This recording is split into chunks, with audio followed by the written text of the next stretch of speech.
And more on our top story about the micro-credential landscape, with the Education Ministry fine-tuning the format to make learning more accessible for adults. We have with us Sam Liew, President of the Singapore Computer Society, the organisation behind a cybersecurity skills pathway, and Alvin Aloysius Goh, Executive Director of the Singapore Human Resource Institute. Welcome, gentlemen, and thank you so much for joining us this evening.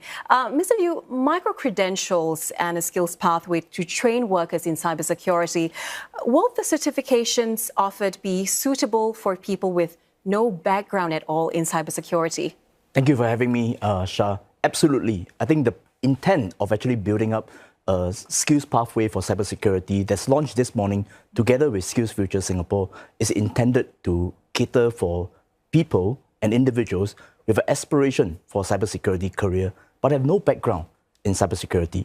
So we curated a set of training curriculum together with 13 top employers to actually look into programs and training curriculum that's suitable for these entry-level aspirant cybersecurity analysts. And this is catered for not just fresh students coming out from schools, but also for mid-career professionals who wish to actually expand and convert into a cyber role.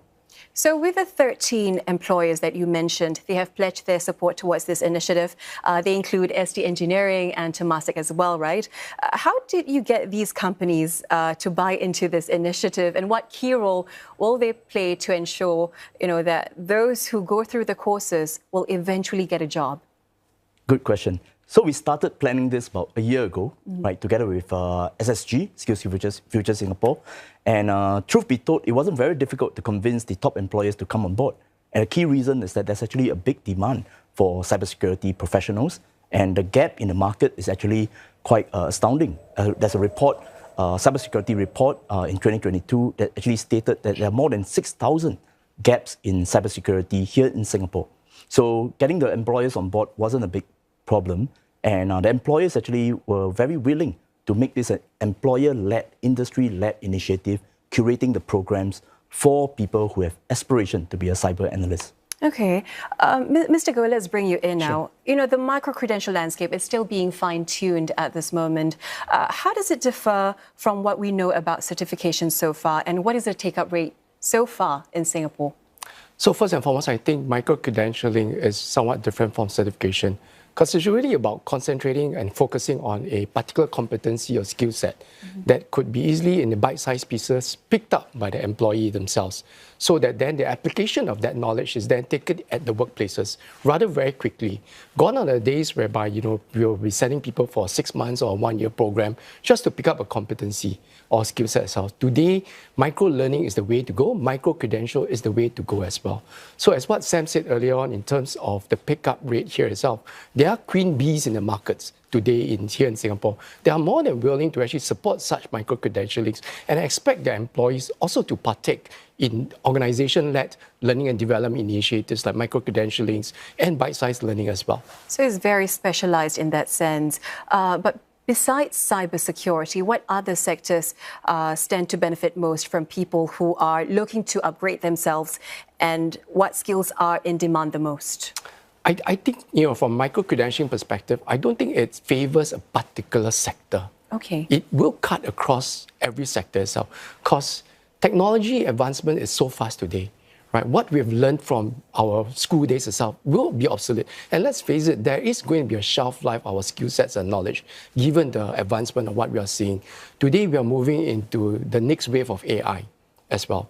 And I think it's important for us to keep afresh in terms of our skill sets and knowledge, so that at the end of the day, such micro-credentialings would actually play a part to also complement what our university students are also coming out and learning from that angle as well. What about the employers? Are they looking for specific skill sets?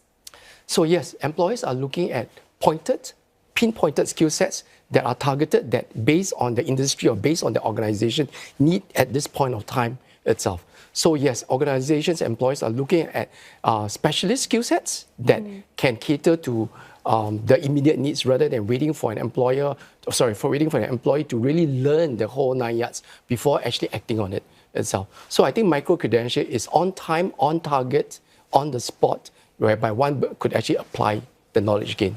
Okay.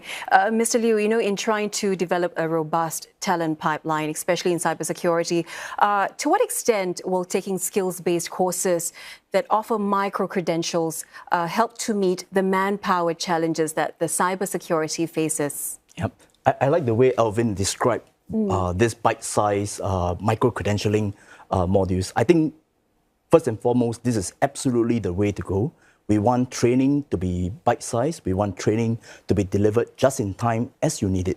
So in regards to cybersecurity, that's exactly why we started this skills pathway for cybersecurity. We wanted to make sure that we identify and curate the right training programs that are for employers and that are catered for the employers, where there are jobs and internships that are available at the back of the training. So new entrants or learners can then be very confident in picking up this training and adapting this training and learning, and being confident that at the end of the rainbow, you actually get a opportunity to be an intern or a cyber analyst, right, in a top firm. Yeah, and speaking of learners being confident, right, Mr. Goh, individuals, they are encouraged to see upskilling as the must-have, So the question here is when and how, instead of whether to do so or not. So it is an ambitious shift, especially for those with family, work, or even financial commitments. What type of support will be provided to these adult learners at that point of transition?